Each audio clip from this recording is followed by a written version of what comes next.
kelompok 1.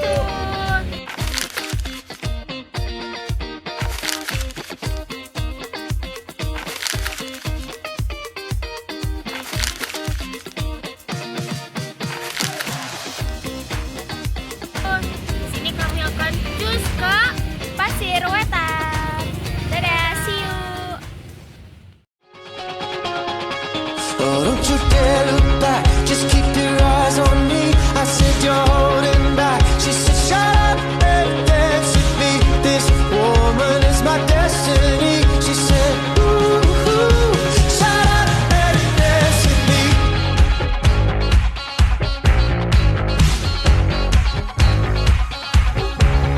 We were victims of the night, the chemical, physical kryptonite. Help us to the face and the fading light.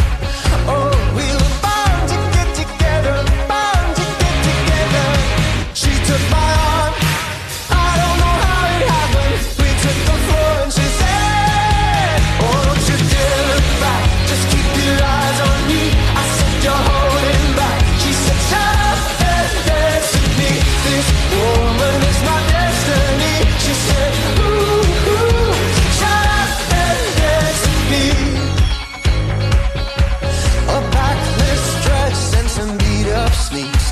My discotheque, Juliet, teenage dream. I felt it in my chest as she looked at me. I knew we were bound to be together, bound to be together.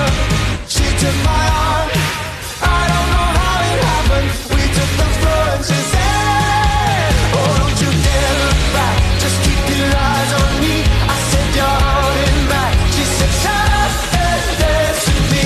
This woman is my destiny. She said ooh, ooh, shut up and dance with me. Oh, come on, girl.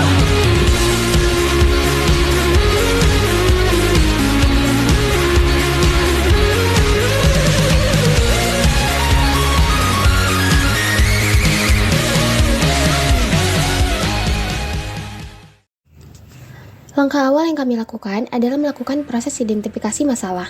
Kami mengumpulkan data dari berbagai sumber, mulai dari literatur akademik, dokumen Desa Pasir Wetan, hingga wawancara langsung dengan ketua dan anggota kelompok tani Dewi Sri. Dari proses ini, kami menemukan sejumlah persoalan utama, seperti ketergantungan petani pada tengkulak, rendahnya pemanfaatan rumah bibit, hingga kendala teknis pada budidaya padi. Melalui diskusi kelompok dan observasi lapangan, kami merumuskan inti permasalahan yang dihadapi oleh kelompok tani. Namun, di balik tantangan tersebut, kami juga menemukan banyak potensi, mulai dari struktur kelembagaan yang lengkap, partisipasi anggota yang tinggi, hingga ketersediaan alat produksi yang dapat dikembangkan lebih jauh. Potensi-potensi inilah yang menjadi dasar penyusunan program pemberdayaan berikutnya. Setelah masalah dan potensi kelompok tani dipetakan, kami mulai menyusun rencana kegiatan. Kegiatan utama yang dipilih adalah pelatihan produksi beras kemasan dan penguatan unit usaha pemasaran kelompok. Pelatihan ini diarahkan kepada seluruh anggota kelompok tani Dewi Sri bertempat di Balai Desa Pasir Wetan dan fasilitas mesin penggilingan setempat. Metode pelaksanaan dilakukan melalui penyuluhan, praktek langsung, hingga pendampingan intensif agar keterampilan dapat benar-benar dikuasai. Dalam salah satu sesi wawancara, seorang anggota kelompok menyampaikan bahwa pelatihan ini sangat dibutuhkan karena selama ini petani hanya menjual gabah pada tengkulak, sehingga harga sering tidak menguntungkan. Mereka berharap melalui pelatihan pengemasan dan pemasaran, petani dapat menjual beras secara langsung dengan nilai tambah yang lebih tinggi.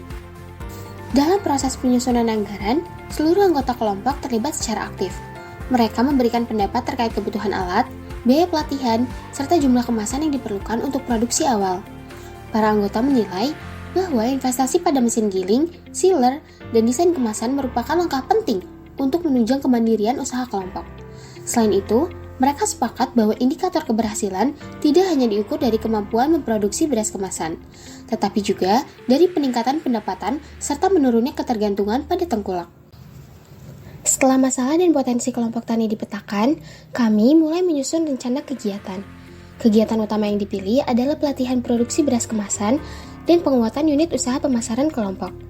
Pelatihan ini diarahkan kepada seluruh anggota kelompok tani Dewi Sri bertempat di Balai Desa Pasir Wetan dan fasilitas mesin penggilingan setempat. Metode pelaksanaan dilakukan melalui penyuluhan, praktek langsung, hingga pendampingan intensif agar keterampilan dapat benar-benar dikuasai. Dalam salah satu sesi wawancara, seorang anggota kelompok menyampaikan bahwa pelatihan ini sangat dibutuhkan karena selama ini petani hanya menjual gabah pada tengkulak, sehingga harga sering tidak menguntungkan. Mereka berharap melalui pelatihan pengemasan dan pemasaran, petani dapat menjual beras secara langsung dengan nilai tambah yang lebih tinggi.